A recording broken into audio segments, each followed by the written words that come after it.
E oi pessoal, tudo bem com vocês? E bora para mais um vídeo. Hoje eu venho compartilhar como eu preparo o meu recheio de baba de moça. Esse daqui é o verdadeiro, pois ele não vai nem leite condensado e nem creme de leite. E não é porque não vai leite condensado e creme de leite que deixa de ser um recheio gostoso, porque, gente, esse recheio é maravilhoso. Eu tenho certeza que você vai se surpreender.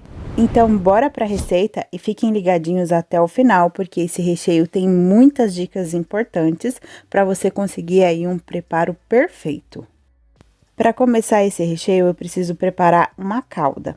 Aqui na minha panela com o fogo desligado, eu vou colocar uma xícara não muito cheia de açúcar refinado. Pode ser sim um açúcar cristal, só que vai dar um pouquinho mais de trabalho para você dissolver esse açúcar, porque aqui eu tenho que misturar ele bem antes de levar para o fogo. E aqui na minha panela eu já coloquei 120 ml de água, e também vou utilizar pedacinhos bem pequenininho por conta da quantidade do meu recheio de cravo e canela. Esse cravo e essa canela é opcional, mas gente, eu gosto muito. Vou misturar aqui muito bem, porque depois que eu levar para o fogo, eu vou mexer o mínimo para não cristalizar aqui esse açúcar na minha calda. E se cristaliza o açúcar aqui logo de início, vai ser difícil depois para eu dissolver no meu recheio e também o meu recheio depois de pronto pode cristalizar um pouquinho também. Misturei bem e agora eu vou levar para o fogo alto. Como eu falei para vocês, aqui eu vou mexer o mínimo. Eu vou mexer só mais uma vez, depois para eu terminar de dissolver esse açúcar. E ali do lado eu tenho um copo com água e com um pincel. O meu pincel é de silicone porque eu também vou limpando ali a lateral da minha panela, justamente para não cristalizar. Aqui é como se fosse o caramelo mesmo. Só que aqui eu não vou dar o ponto de caramelo, tá, gente? Aqui eu vou preparar uma calda, a gente chama de calda em ponto de fio fraco. E aqui, se você tiver um termômetro, é melhor ainda, porque aqui eu preciso chegar na temperatura de 105 graus. Termômetro é muito mais fácil, né? Porque, gente, não pode ferver demais também aqui, senão depois você não consegue misturar com o restante dos outros ingredientes. Aí você perdeu aqui a sua calda. Se você não tiver um termômetro, para eu tentar ajudar vocês, né? Eu calculei ali o tempo. Essa calda é feita entre 6 a 7 minutos no fogo alto. Eu sei que esse tempo pode mudar tanto para mais ou para menos, mas aqui é o único jeito que eu encontro para ajudar quem não tem termômetro. Olha, gente, aqui é o único momento que eu misturo, porque o meu açúcar não tinha dissolvido totalmente. E como eu falei para vocês, eu não posso cozinhar também essa calda demais. E se necessário, limpo novamente a lateral para não cristalizar. E vou aferindo a temperatura para eu não passar do ponto. E aqui, se você tiver aquele termômetro de espeto, dá super certo, tá, gente? Tenta encostar ali na calda sem pegar no fundo da panela. E aqui a minha calda já chegou no ponto que precisa, lembrando que a temperatura é de 105 graus. Agora eu desligo a minha panela, deixo a calda quietinha aqui mesmo, porque eu preciso utilizar ela um pouco mais fria. Não preciso deixar esfriar totalmente, mas eu preciso utilizar ela aqui na temperatura de 60 graus, abaixo de 60 graus. Porque se eu continuo o meu recheio aqui, eu vou utilizar gemas. E se eu coloco aqui, vai acontecer o quê, gente? Já vai começar a cozinhar essas gemas. Aí já vai coagular, vai empelotar demais e a gente não quer isso. Aqui a minha calda já esfriou e, na verdade, a minha esfriou até demais, porque vida de confeiteira a gente tem que fazer 10 coisas ao mesmo tempo, mas tudo bem, vou continuar aqui o meu recheio. E aqui eu tenho uma colher rasa de amido de milho, vou colocar ali em uma tigela para eu dissolver com o leite de coco. E aqui eu tenho 120 ml de leite de coco.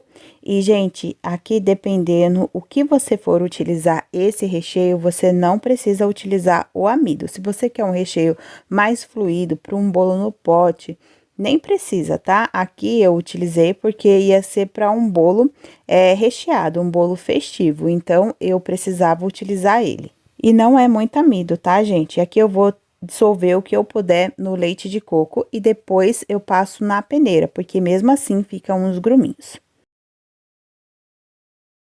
E agora eu vou acrescentar 5 gemas, passei as gemas na peneira e é muito importante quando você peneira as gemas, você não ficar passando a colher e nem ficar arrastando ali a peneira na sua tigela, tá? Fura a gema e deixa ela escorrer naturalmente, senão se você ficar arrastando, vai puxar a pelinha e vai ficar mesmo assim com um cheiro e gosto de ovo. E gente, eu falo em todos os vídeos, dê sempre preferência para ovos frescos. E nesse recheio é mais ainda, para não ficar com cheiro e nem gosto de ovo forte no recheio. E também, se você puder pesar todos os ingredientes, é melhor ainda, porque o ovo, ele muda muito de tamanho. E na descrição do vídeo eu vou deixar as medidas para vocês por gramas. Coloquei as gemas, misturei um pouquinho e já levei para cozinhar em fogo médio. Só que aqui eu vou ter que mudar a temperatura do meu fogo por conta do espessante. Mas já mostro para vocês. E aqui, como eu deixei a minha calda esfriar demais, tá vendo ali que ficou uma bolinha? Ela só vai ser um pouquinho mais difícil de dissolver, mas não tem problema que o recheio vai dar certo.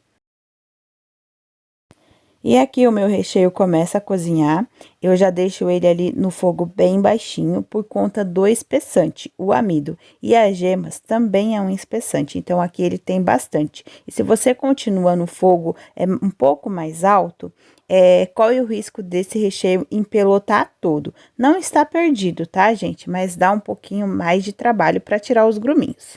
Ah, gente, esqueci de falar. Assim que o meu recheio aqui ficou bem fluido, eu já tirei o cravo e a canela. Eu achei que estava gravando, mas não estava. Aqui o meu recheio já chegou no ponto que eu preciso, cozinhei bem por conta do amido. Assim que ele começou a engrossar, eu cozinhei ele por 10 minutos, lembrando que no fogo ali mais baixinho. Mas esse ponto vai depender da sua necessidade, tá? Aqui, como eu falei pra vocês, eu preciso de um recheio mais firme. E aqui dá pra ver a consistência dele, que ele ficou bem grossinho, né? Feito isso, eu vou transferir para um outro recipiente para esfriar totalmente. Eu vou colocar um plástico em contato e vou deixar esfriar em temperatura ambiente.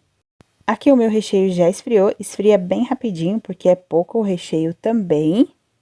E olha como esse recheio fica com uma consistência linda.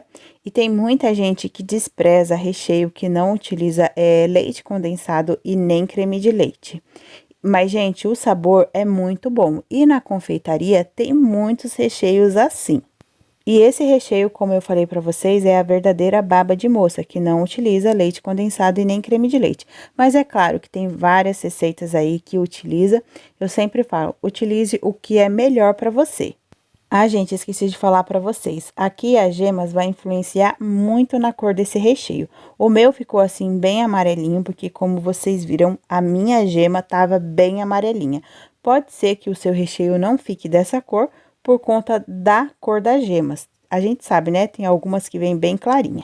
E eu utilizei essa quantidade de recheio para preparar um mini bolo para festa na caixa. Já tem vídeo aqui no canal, só que a festa na caixa que tem aqui eu fiz um bento cake. Esse não vai ser, porque eu não vou colocar na hamburguera, vou colocar na bandeja mesmo e na caixinha. Esse bolo pesou 750 gramas. E a cliente queria muito esse recheio, porque ela fala que tem muito gostinho de bolo de casamento, para vocês verem como esse recheio é saboroso mesmo. E é isso, pessoal, que eu tinha para hoje. Eu espero que esse vídeo tenha sido útil para vocês. Eu precisava, né, compartilhar esse recheio, porque não tinha aqui no canal. Se você gostou, não esquece daquele like, de compartilhar para mais pessoas. E eu espero você no próximo vídeo. Tchau, tchau!